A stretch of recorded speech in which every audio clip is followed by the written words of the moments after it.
మూవీలో మనకు సముద్రకని గారు వచ్చేసి హనుమంతుడి గురించి ఎలివేషన్ ఇస్తారనమాట. ఆ సీన్కి అయితే నిజంగానే రోమాలు నిక్కపొడుచుకుంటాయి, గూస్ బంప్స్ అంటాం కదా, అలాంటి సీన్స్ 5-6 ఉన్నాయన్నమాట.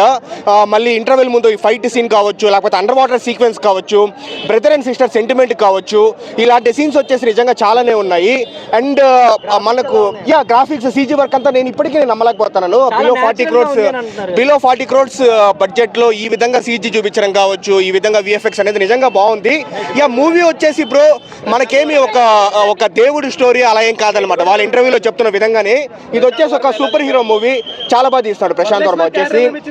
వరలక్ష్మి క్యారెక్టర్ కూడా బాగానే ఉందన్నమాట. మనకు వెన్నెల కిషోర్ని యూజ్ చేసుకున్నాడు కానీ అంత ప్రాపర్గా అయితే యూటిలైజ్ చేసుకోలేదు. మూవీకి తేజ సజ్జా, వరలక్ష్మి శరత్ కుమార్, సముద్రకని గారు అండ్ హీరోయిన్ అనమాట, వీళ్ళ నలుగురు మెయిన్. కామెడీ బాగుంది. కామెడీ మనకు సత్య నుంచి అయితే బాగా జనరేట్ అయింది. ఇంకొకటి తేజ సజ్జా వచ్చేసి ఈ మూవీలో పవన్ కళ్యాణ్ గారిని, మహేష్ బాబు గారిని, ప్రభాస్ గారిని, అల్లు అర్జున్ గారిని, వీళ్ళ ఐకానిక్ సీన్స్ ఉంటాయి కదా, ఆ సీన్స్ అయితే ఇమిటేట్ చేస్తారు. ఆ షాట్ కూడా బాగా వర్కౌట్ అయింది. తక్కువ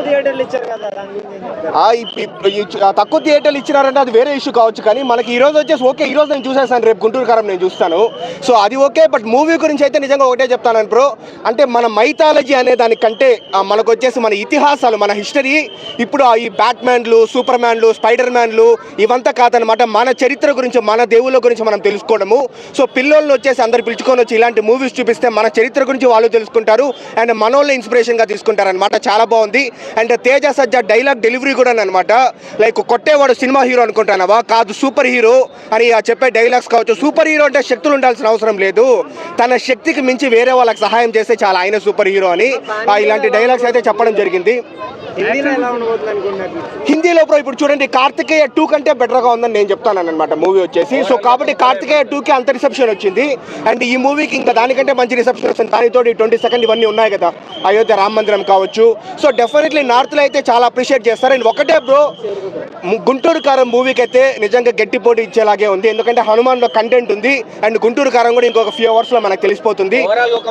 ఓవరాల్గా పెట్టిండే టికెట్కి పైసా వసూలు మాత్రమే కాదనమాట, ఎక్స్ట్రా సాటిస్ఫాక్షన్, దేవుని చూస్తామనే ఫీల్ వస్తుంది. 2025లో జై హనుమాన్ కూడా వస్తా ఉందన్నమాట.